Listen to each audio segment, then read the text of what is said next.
Avez-vous déjà songé que certaines histoires paraissent si incroyables qu'elles pourraient être confondues avec des scènes de films si elles n'étaient pas réelles? Car celle que vous allez entendre en fait partie, et attention, la fin cache la révélation la plus puissante de toutes. Préparez-vous, car aujourd'hui, dans Historia del Blanco, vous découvrirez le cas d'une jeune femme qui a eu des quintuplés et est morte en couches, mais personne n'imaginait que, 20 ans plus tard, la vérité qui allait éclater laisserait le monde sous le choc. Si vous croyez que tout dans la vie a un but et que l'amour d'une mère transcende même la mort, restez avec moi jusqu'au bout, cette histoire bouleversera vos sentiments et vos croyances. Êtes-vous déjà abonné à la chaîne Historia del Blanco? Si ce n'est pas le cas, c'est le moment. Aimez, partagez cette vidéo avec quelqu'un qui a besoin d'espoir, et ensemble, nous pourrons créer une chaîne d'émotion, d'empathie et de transformation. Maintenant, respirez profondément et accompagnez-moi. Son nom était Élise Moreau, née dans l'arrière-pays du Paraná. Béatrice était de ces femmes qui, selon nous, sont venues au monde avec une mission particulière. À seulement 23 ans, elle était déjà mariée à Julien, un garçon simple mais travailleur rencontré à l'adolescence. Ils vivaient dans une maison humble mais pleine d'amour, tous deux aspiraient avant tout à fonder une famille. Après 2 ans de tentatives infructueuses et de diagnostics décourageants, Béatrice a finalement découvert qu'elle était enceinte. Mais la suite a surpris même les médecins. Il y en a des multiples, dit le médecin en regardant l'échographie. Des jumeaux, demanda Marcos. Le médecin déglutit avec difficulté. En fait, ce sont des quintuplés. Oui. 5 bébés, tous ensemble. La nouvelle fit l'effet d'une bombe dans la petite ville. Jamais dans l'histoire de la région une femme n'était tombée enceinte de quintuplés. Toute la communauté s'est mobilisée, certains ont offert des vêtements, d'autres des couches, de la nourriture et des secours. Mais la joie a laissé place à la peur. La grossesse était extrêmement délicate et Béatrice a été hospitalisée au 6e mois. Le cœur de Marcos se serra, chaque jour, il priait avec sa femme et passait des nuits blanches, tandis que Béatrice, bien que faible, continuait de sourire. Peu importe ce qui m'arrive, s'ils naissent bien, cela en aura valu la peine. C'était comme si, au fond de lui, il savait ce qui allait arriver. Le 14 août 1997, Béatrice commençait à accoucher. L'équipe médicale était prête, mais la tension était palpable, 5 couveuses, 5 pédiatres, 5 infirmières prêtes. Là, dans cette chambre froide, le miracle commença, un à un, les bébés vinrent au monde: Camille, Adrien, Maxime, Manon et Chloé, aux 5 petits cœurs qui se mirent à battre hors du ventre maternel. Mais alors que tout le monde regardait les nouveau-nés, le cœur de Béatrice s'est arrêté, elle souffrait d'une grave hémorragie interne. Malgré tous leurs efforts, les médecins n'ont pas pu la sauver. La nouvelle a dévasté la famille, la communauté, et surtout Marcos, sous le choc. Comment élever 5 enfants seuls? Comment supporter la douleur de perdre l'amour de sa vie le jour même où il est devenu père? Les funérailles de Béatrice furent marquées par l'émotion.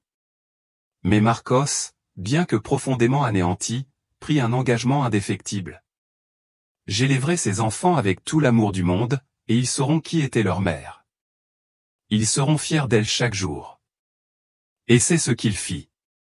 Les années passèrent, et Marcos fit ce qu'il put. Il travaillait comme chauffeur routier le jour et s'occupait des enfants la nuit, avec l'aide de sa sœur, de ses voisins et même d'inconnus qui suivaient son histoire émouvante. Il ne se remaria jamais, il disait que son cœur appartenait à Béatrice et que, jusqu'à son dernier souffle, il lui appartiendrait. Les enfants ont grandi en sachant qu'ils étaient nés d'une manière unique. Chaque fois qu'ils demandaient des nouvelles de leur mère, Marcos leur montrait des photos, des lettres et des souvenirs. Mais il y avait quelque chose d'étrange, ils ne partageaient jamais ce qu'ils gardaient au fond d'un tiroir fermé à clé. Pour leur 20e anniversaire, les quintuplés décidèrent de surprendre leur père avec une grande fête, musique, repas et un hommage touchant. Lors des discours, Manon lui dit: « Papa, tu es notre héros, mais aujourd'hui, nous voulons en savoir plus sur notre mère. Nous avons l'impression qu'il y a encore quelque chose que nous ignorons. » Marcos se figea, il sentit le sol disparaître. Ce soir-là, après la fête, il entra dans la pièce, ouvrit le tiroir fermé depuis 20 ans et, les mains tremblantes, en sortit une lettre que Béatrice avait écrite quelques jours avant d'accoucher, ainsi qu'une enveloppe scellée contenant une vérité qu'elle n'avait jamais eu le courage de révéler. Maintenant, je le savais. Il était temps. Qui avait-il décrit? Cela changerait-il à jamais tout ce que les enfants pensaient savoir sur leur propre naissance? Voulez-vous savoir ce que contenait cette lettre, ce que Béatrice a révélé peu avant sa mort et, surtout, le contenu de l'enveloppe que Marcos avait tenté de protéger pendant 2 décennies? Découvrez-le dans la suite de cet article. Mais avant de continuer, j'aimerais vous demander, croyez-vous que l'amour maternel puisse transcender le temps, la mort et même les secrets de la vie? Laissez un commentaire ci-dessous et, si cette histoire vous a déjà touché, partagez-la avec quelqu'un qui a besoin qu'on lui rappelle la valeur de l'amour, de la vérité et du sacrifice. La maison en bois où vivait Madeleine. On frappa à la porte. Une femme à l'air calme ouvrit. Vous êtes les enfants de Béatrice, n'est-ce pas? Tout le monde resta bouche bée. Comment le saviez-vous, Madeleine? Elle les invita à entrer, elle prépara du thé, s'assit, puis dit. Il m'a dit que tu viendrais un jour. Chloé tenait la main de la sage-femme. Que vous a-t-il dit, Madame Maria? Et c'est alors que la vieille femme, d'une voix calme et lente, prononça la phrase qui donna la chair de poule à tout le monde. Béatrice savait qu'elle allait mourir, mais elle savait aussi que le 6e bébé n'était pas complètement perdu. Les 5 frères et sœurs, encore sous le choc, se regardèrent. La révélation de Madeleine était trop difficile à avaler d'un seul coup. Comment ça, le 6e bébé n'a pas été perdu, osa demander Maxime, la voix brisée. Madeleine prit une gorgée de thé et les regarda. Béatrice ressentait des choses, des visions, des intuitions, des rêves. Elle m'a dit qu'un des bébés ne survivrait pas dans son corps, mais que, pour une raison inconnue, son esprit ne le quitterait pas. Elle est venue me voir quelques jours avant la naissance et m'a fait une demande très difficile. Le silence dans cette pièce semblait peser comme une pierre. Il m'a demandé de rester secrètement à l'hôpital et, si je ne survivais pas, de prendre le fœtus. Et tu l'as fait, murmura Marcos, incrédule. J'ai tout essayé. Il ne m'a pas tout expliqué, mais il m'a fait confiance. Les yeux des 5 frères et sœurs s'écarquillèrent. Les paroles de Madeleine étaient choquantes. Marcos sauta sur ses pieds. Tu as pris le bébé mort, demanda-t-il, incrédule. Maria hocha calmement la tête.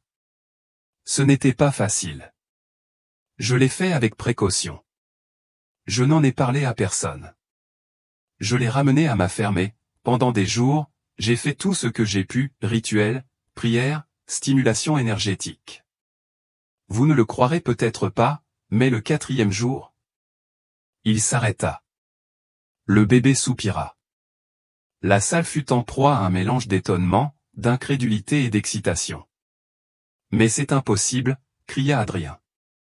Impossible pour les hommes, oui, mais pour Dieu, rien ne l'est, répondit Marie fermement. Il se leva, se dirigea vers une vieille armoire, en sortit une boîte en bois et, à l'intérieur, une photo. C'était un jeune homme d'environ 19 ans, noir, mince, aux yeux brillants et au sourire timide. C'est le 6e. Il s'appelle Nathan. Marcos tomba à genoux, se couvrant le visage des mains. Les enfants étaient sous le choc. Il restait un 6e enfant vivant, élevé en secret, sauvé officieusement par une foi inébranlable et la dernière volonté d'une mère qui savait qu'elle allait mourir. Pourquoi n'a-t-il jamais su pour nous? Pourquoi n'a-t-il jamais grandi avec nous? Demanda Camille, la voix brisée. Maria prit une profonde inspiration. Parce que Béatrice m'a demandé de prendre soin de lui. Elle m'a dit que son chemin serait différent, qu'il devrait grandir loin des médias, loin du traumatisme, loin de la douleur et, surtout, loin du fardeau d'être le bébé revenu d'entre les morts. Chloé retint ses larmes. « Et tu sais que nous sommes frères ?» demanda-t-il. Maria hocha la tête. « Oui, mais seulement ces dernières années. À 16 ans, je lui ai dit la vérité, je lui ai montré des photos, des lettres, les journaux de Béatrice. Il a pleuré pendant des jours, mais il a compris.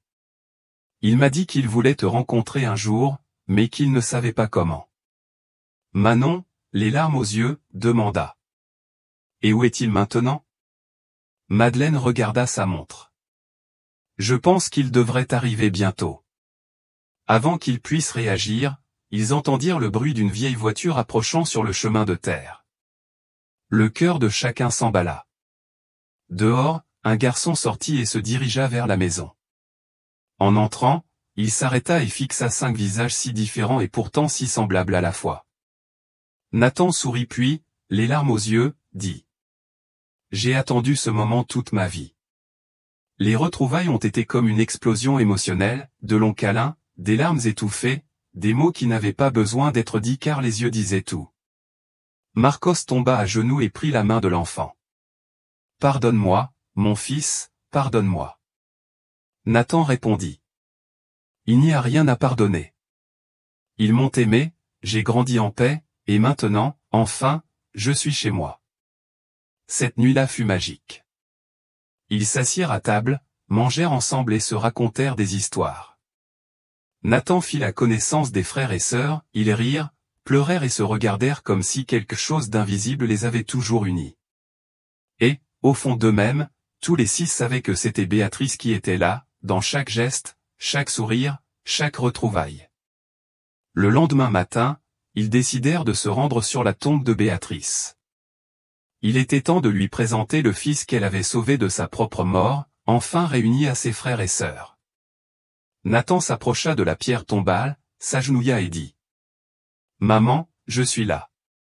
Ça m'a pris du temps, mais je suis de retour. Merci de m'avoir donné la vie 2 fois. Tu continues à vivre en moi. Les fleurs se balançaient doucement et, pendant un instant, tout le monde ressentit la même chose, elle était là, regardant et souriant, les yeux remplis de larmes d'amour. Plus tard, de retour chez Maria, ils trouvèrent un dernier mot qu'elle avait laissé dans une boîte en bois jamais ouverte, c'était un journal intime. Béatrice y avait écrit des passages tout au long de sa grossesse, lettres, pensées et messages pour l'avenir. Elle y décrivait ses rêves pour ses enfants, la peur, l'espoir, la certitude que chacun d'eux connaîtrait un destin extraordinaire. Dans l'un des passages, il écrit. Si un jour vous lisez ceci ensemble, ce sera une réussite, même si cela fait mal, même s'il y a de l'obscurité, l'amour a gagné et c'est tout ce qui compte. Marcos décida, après de longues discussions, qu'il était temps de rendre cette histoire publique, journaux, chaînes de télévision, médias, tout le monde voulait rencontrer les frères et en savoir plus sur le miracle. Mais les 6 décidèrent une chose, l'histoire serait racontée correctement, avec respect, vérité et amour. Ils ont commencé à enregistrer des vidéos, racontant l'histoire en détail et la partageant non pas comme un spectacle, mais comme un témoignage de foi, de sacrifice et d'espoir. Ainsi est né un projet, 6 cœurs, une ONG dédiée à aider les mères à risque, les femmes enceintes sans soutien, les bébés prématurés et les familles en crise. Ils ont également créé un espace portant le nom Maison Béatrice, où les femmes pourraient être accueillies avec amour, dignité et accompagnement. Avez-vous déjà entendu parler de miracle? Croyez-vous que le véritable amour puisse briser les lois de la nature? Cette famille n'est pas ordinaire, elle est la preuve vivante que la mort n'est pas la fin et que lorsqu'une mère aime vraiment, même le ciel ne peut la séparer de ses enfants. Mais l'histoire n'est pas finie. Nathan a un don, un détail que Madeleine ne lui avait jamais révélé, et c'est de cela que nous parlerons dans la prochaine partie. À ne pas manquer. Maintenant, arrêtez-vous un instant et réfléchissez, si vous rencontriez quelqu'un que vous croyez perdu à jamais, que lui diriez-vous? Écrivez-le dans les commentaires ci-dessous. Il s'assit et commença à écrire dans son carnet, qu'il emportait toujours avec lui. Là, dans le silence du petit matin, Nathan reçut le message le plus puissant qu'il ait jamais ressenti. C'était comme si Béatrice lui parlait, non pas avec des mots, mais avec une présence, une émotion si intense qu'elle le fit pleurer sans qu'il sache pourquoi. Il écrivit compulsivement pendant près d'1 heure. Alors que le soleil commençait à se lever, les frères et sœurs se réveillèrent. Ils le trouvèrent toujours assis, les yeux rouges, un carnet à la main. Manon s'approcha et demanda, « Tout va bien, Nathan ?» Il leva les yeux et dit fermement, « Il est là. » Il ne nous a jamais quittés. Ce qui était écrit dans le carnet était impossible à expliquer logiquement. Nathan avait inscrit des noms de personnes que les frères et sœurs n'avaient jamais mentionnées et décrit des scènes de leur enfance, qui n'avaient été ni filmées ni photographiées. Tu t'es caché dans un placard à 4 ans, Adrien et papa t'ont cherché pendant 1 heure entière. Maxime, tu as dormi en câlinant une poupée, Camille, tu as fait semblant de t'être trompé. Chloé, tu as pleuré la nuit en appelant maman, même si tu ne l'avais jamais vue. Ils se regardèrent, incrédules, et Nathan sourit. Elle m'a demandé de vous emmener à un endroit, là où tout a commencé. 2 jours plus tard, Maria-Louise leur montra le chemin, une petite ferme abandonnée à la périphérie de la ville, où Béatrice était née. Selon la sage-femme, Béatrice avait toujours dit qu'elle voulait y retourner un jour. C'était l'endroit où sa mère l'avait mise au monde, où elle avait grandi, où elle avait écrit ses premiers poèmes et où elle rêvait de voir ses enfants courir un jour. Ils arrivèrent au matin, la porte était rouillée et l'herbe haute. Mais lorsqu'ils entrèrent, quelque chose se produisit, Nathan s'arrêta, ferma les yeux, puis dit d'une voix ferme, « C'est ici qu'il a écrit une lettre qui n'a jamais été envoyée. Elle est sous la latte du parquet de la chambre. » Les frères le regardèrent avec incrédulité, mais suivirent leur intuition. Ils entrèrent dans la chambre et, effectivement, il y avait une latte du parquet. En dessous, une vieille boîte en papier, à l'intérieur, une lettre intitulée pour l'avenir. La lettre disait : « Si jamais tu trouves ceci, c'est que j'ai été guidé vers toi. Je ne suis peut-être plus là, mais je laisse dans cette maison un peu de moi, de ma jeunesse, de ce que j'ai rêvé et de ce que je n'ai pas vécu. J'ai rêvé d'enfants courant dans ce jardin, de dimanches ensoleillés et de l'odeur du gâteau dans l'air. Je ne sais pas si j'ai vécu assez longtemps pour voir tout cela, mais si tu lis ceci, c'est qu'une partie de mon rêve a survécu, et cela me suffit. Avec un amour éternel. Béatrice. » Le groupe est resté là des heures, lisant et pleurant en silence. Après ce jour, ils ont décidé de restaurer la ferme pour en faire un mémorial, un refuge, un espace pour les femmes qui, comme Béatrice, rêvaient de maternité mais n'avaient pas eu le temps de le faire. Et ce qui avait commencé comme une tragédie est devenu un symbole. Les 6 frères et sœurs, désormais réunis, ont consacré leur vie à poursuivre la mission de leur mère. Chacun a suivi un chemin différent, mais tous étaient liés par un but. Chloé est devenue psychologue et a aidé des orphelins. Adrien a étudié les soins infirmiers. Maxime a étudié l'architecture, c'est lui qui a restauré la maison d'enfance de Béatrice. Camille est devenue enseignante. Manon, journaliste, elle a écrit le livre qui allait raconter cette histoire au monde. Nathan a découvert qu'il était médium et a utilisé son don pour guider, réconforter et conseiller. Il disait toujours, ce n'est pas moi qui compte, c'est elle. Tout ce que je fais, c'est pour honorer ma mère. Sur la dernière page du journal de Béatrice, les frères ont trouvé quelque chose qui les a fait pleurer une fois de plus, un court poème, sans titre ni rime, mais avec une puissance indescriptible. Si un jour il me cherche, regardez les 6 cœurs que j'ai laissés. Là tu me trouveras dans le sourire de l'autre. Dans la larme contenue. Dans l'étreinte sincère. Et dans l'amour qui ne meurt jamais. Je serai là où il y a la vérité. Parce que l'amour d'une mère ne meurt jamais. Changez simplement de place. Que éveille en vous cette histoire ? Croyez-vous que l'amour puisse traverser des dimensions secrètes et même le temps ? Si vous êtes arrivé jusqu'ici, c'est que votre cœur est ouvert à quelque chose de plus grand. L'histoire de Béatrice, de ses enfants et du parcours extraordinaire de Nathan n'était plus seulement connue de la ville ou de l'État, tout le monde voulait l'entendre. Avec la publication du livre écrit par Manon, intitulé 6 cœurs et une promesse, les interviews sur les chaînes nationales et internationales se sont multipliées. Les documentaires, les invitations à des émissions de télévision. Soudain, les 6 frères et sœurs se sont retrouvés devant des milliers, des millions de personnes qui ont pleuré, été émus et ont réfléchi à leur histoire d'amour, de sacrifice, de renaissance et de foi. Mais ce qui a le plus ému le public, ce n'est pas seulement que Béatrice ait donné sa vie pour ses enfants, mais qu'elle soit partie de son propre choix. C'était comme si Béatrice avait vaincu la mort et, derrière la douleur et l'absence, avait ouvert une lumière capable de traverser 2 décennies. La maison Béatrice, initialement conçue pour héberger et accompagner les femmes enceintes à risque, est devenue si grande qu'elle a dû être agrandie en seulement 6 mois. Des dizaines de femmes sont arrivées, perdues, et ont commencé à prendre conscience de leurs propres valeurs. Des familles entières ont été reconstituées, des bébés ont été sauvés de l'avortement, des mères ont retrouvé leurs enfants.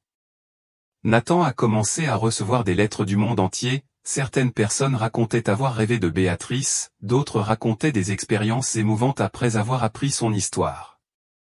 Un jour, elle reçut un message de France, Amélie, une infirmière à la retraite, lui racontait comment, en 1997, elle avait été bénévole pendant 6 mois dans un hôpital du Paraná, au Brésil. Elle se souvenait d'une jeune femme nommée Béatrice et de l'étincelle dans ses yeux. Elle était au bloc opératoire ce matin-là et n'avait jamais oublié l'expression de son visage avant l'accouchement. Béatrice lui prit la main et lui dit, « Si je ne m'en sors pas vivante, dites-leur que ça en valait la peine. » Quand j'ai vu le visage de Nathan à la télévision, j'ai su que c'était lui, tu es la preuve vivante que Dieu écrit droit avec des lignes invisibles. La lettre a profondément ému tout le monde. Nathan s'est rendu en France, où il a rencontré Amélie.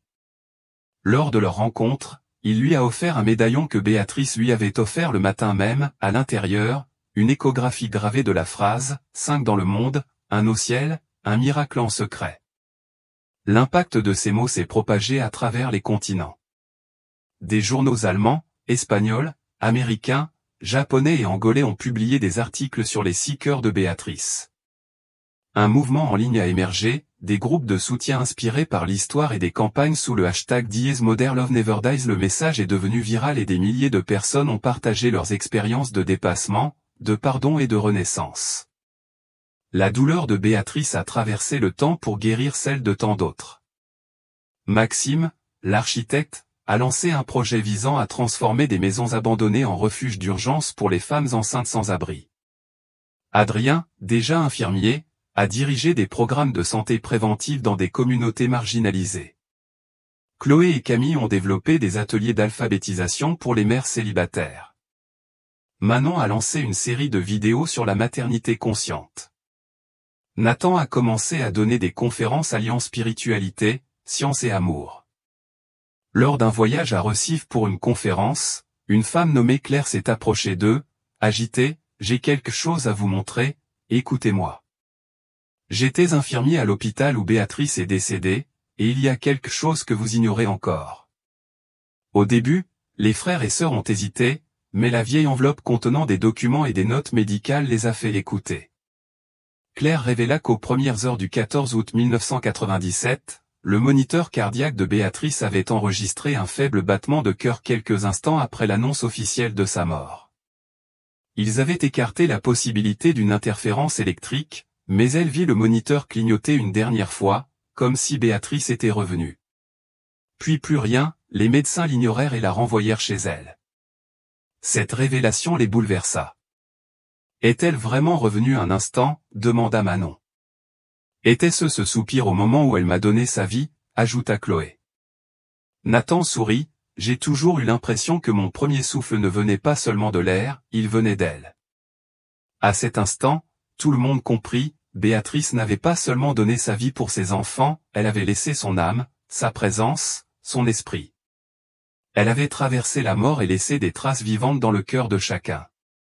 Au théâtre municipal de Curitiba, les frères sont montés sur scène devant 2000 personnes. Manon a conclu en déclarant : « Ce n'est pas seulement notre histoire, c'est l'histoire de toutes les mères qui ont aimé au-delà de leurs rêves les plus fous. Il s'agit de parents qui élèvent leurs enfants avec courage, de frères et sœurs qui se réunissent, de douleur qui devient une mission et d'amour qui ne finit jamais. » Le public était debout, applaudissant, beaucoup pleuraient, d'autres souriaient, et certains fermaient les yeux comme s'ils revivaient quelque chose de profond. Combien d'histoires comme celle-ci restent cachées derrière le temps, le silence et la douleur? Combien de Béatrice luttent en silence, aiment sans applaudissements, se sacrifient sans que personne ne les voie? Si vous connaissez une histoire comme celle-ci, partagez-la. Et si elle vous a touché au plus profond de vous, partagez cette vidéo pour que davantage de personnes se souviennent que l'amour trouve toujours un chemin. Abonnez-vous à la chaîne, Historia del Blanco, car un détail caché dans l'une des lettres de Béatrice sera enfin compris et changera tout ce que vous pensiez de cette histoire. Une semaine plus tard, Manon décide de revisiter les vieilles affaires de sa mère, relire les lettres que Béatrice avait laissées à ses enfants, lettres que jusqu'alors tout le monde pensait avoir déjà lues. Cependant, alors qu'elle examinait l'une des boîtes soigneusement rangées dans la chambre de Nathan, quelque chose attira son attention. Il s'agissait d'une enveloppe marron, différente des autres.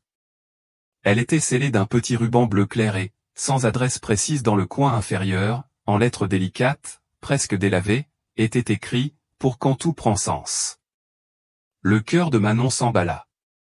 Elle appela aussitôt les frères.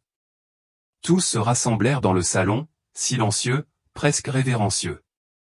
Nathan tenait l'enveloppe d'une main tremblante. « On l'ouvre ensemble » demanda-t-il. Tous acquiescèrent. Lorsqu'ils brisèrent délicatement le sceau, ils découvrirent une lettre manuscrite, de l'écriture si reconnaissable de Béatrice. Les mots semblaient avoir été écrits à la hâte, mais avec un sens profond. La lettre disait : « Mes enfants, si cette lettre est lue, c'est que vous avez atteint le moment dont vous rêviez.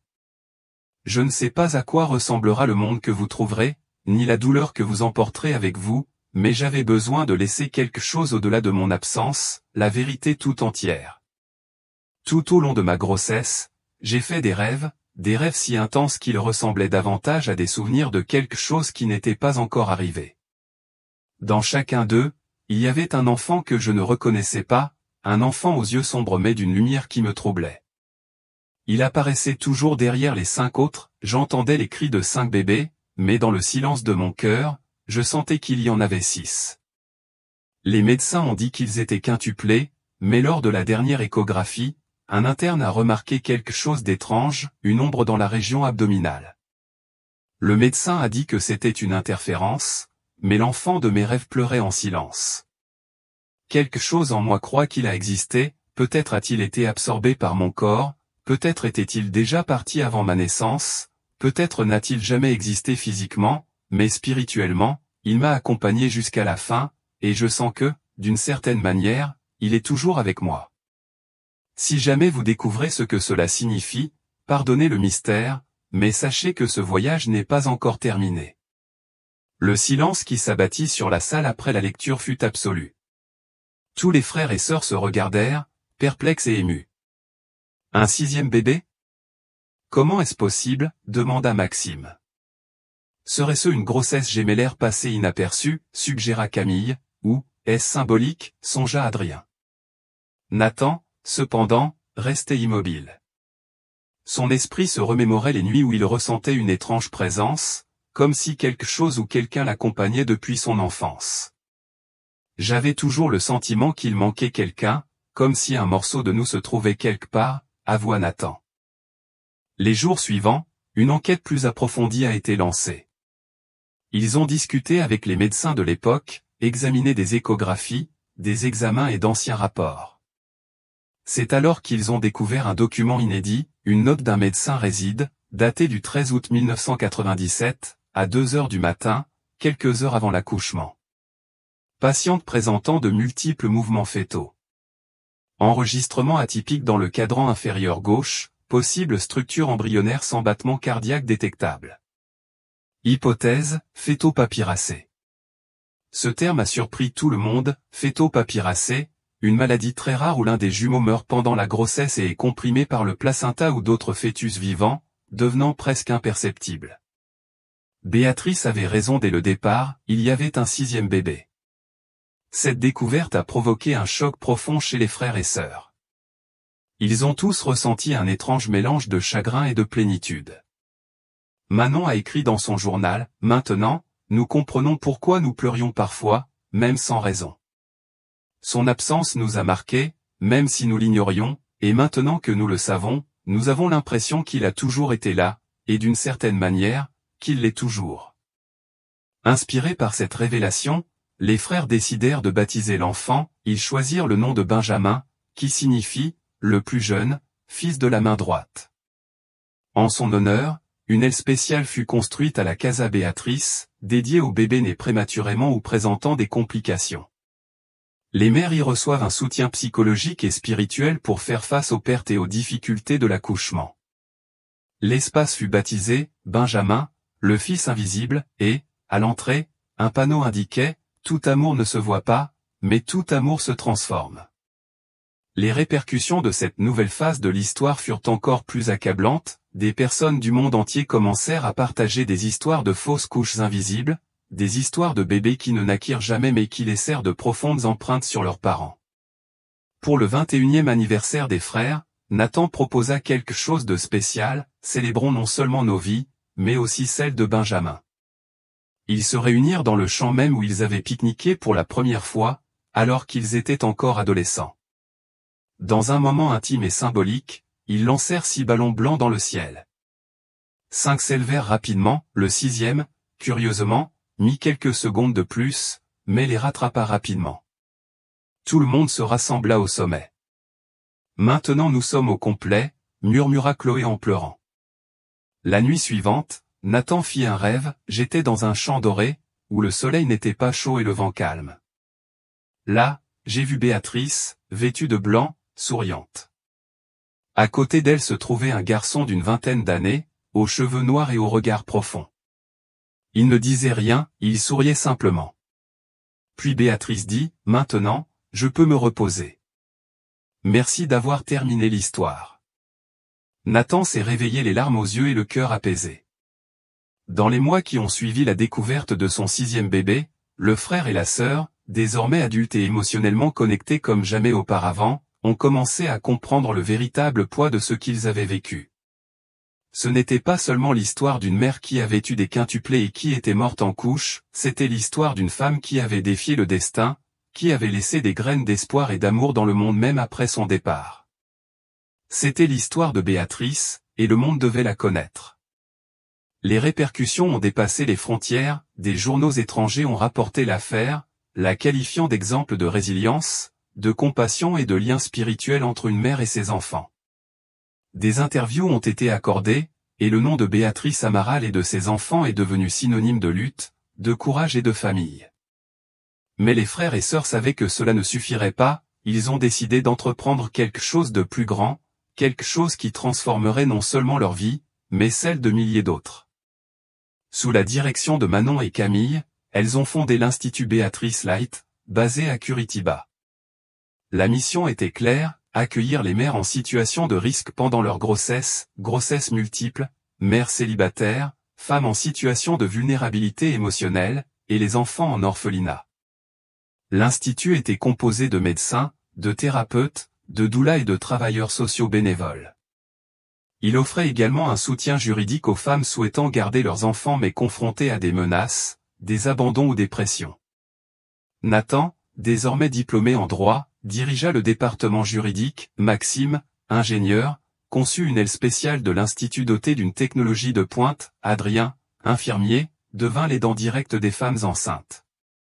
La Casa Beatrice, fondée des années plus tôt, devint une filiale de l'Institut. Avec l'aide d'une société de production canadienne, le documentaire a été produit 6 ans. Le film raconte toute l'histoire de Béatrice, de son enfance modeste à sa grossesse, en passant par sa mort en couche, et de sa vingtaine jusqu'à la révélation de Benjamin. Le documentaire a été primé dans des festivals en Europe et en Amérique latine et a été diffusé sur Netflix, sous-titré en 17 langues. Le moment le plus émouvant fut la lecture de la lettre de Béatrice, lue par Manon elle-même à voix basse, avec en fond sonore des images de leur enfance. Pour le 25e anniversaire de la mort de Béatrice, les frères et sœurs organisèrent une célébration intime, réservée aux amis, au personnel de l'école et aux mères accompagnées. La cérémonie se déroula en plein air, à la tombée de la nuit, dans le champ même où les 6 ballons avaient été lâchés. Chaque frère et sœur y fit un discours relatant ce qu'ils avaient appris de leur mère. Quand son tour est venu, Nathan a dit quelque chose qui a ému tout le monde, la vie de notre mère a été courte mais intense. Elle n'a vécu que 28 ans, et pourtant elle a laissé plus de fruits que ceux qui vivent jusqu'à 90 ans. Aujourd'hui, nous ne sommes pas seulement les enfants de Béatrice, nous sommes son héritage, et à chaque bébé que nous aidons à naître dignement, c'est comme si elle souriait ici. Silence, larmes, gratitude. Les lettres à Benjamin commencèrent à arriver, des mères ayant perdu leur enfant lors de grossesses compliquées écrivaient pour apaiser leur chagrin et lui dire adieu avec amour. Ces lettres étaient placées dans la boîte du silence aimant et brûlées une fois par an lors d'un rituel d'adieu, libérant ainsi ce que le cœur ne pouvait exprimer. Ce geste attira l'attention du monde entier, des psychologues étudièrent son effet thérapeutique et d'autres institutions adoptèrent cette pratique. Chloé, la plus introspective, décide de suivre le chemin de la spiritualité, elle est diplômée en psychologie et fonde le projet Voix Invisible, qui s'occupe d'enfants et d'adolescents orphelins ayant des difficultés à s'exprimer émotionnellement. Elle était convaincue que chaque enfant porte en lui un Benjamin, quelque chose qui a été perdu avant d'avoir eu la chance de vivre, mais qui peut encore être guéri.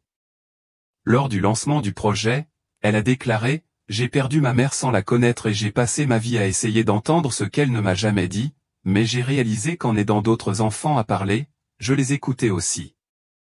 La voix de Béatrice vit en moi. » En 2023, par une journée nuageuse, les frères et sœurs se sont réunis pour fêter leur 26e anniversaire. Alors qu'ils discutaient dans le jardin de l'école, un bénévole âgé a pointé le ciel du doigt et a dit « Regardez ».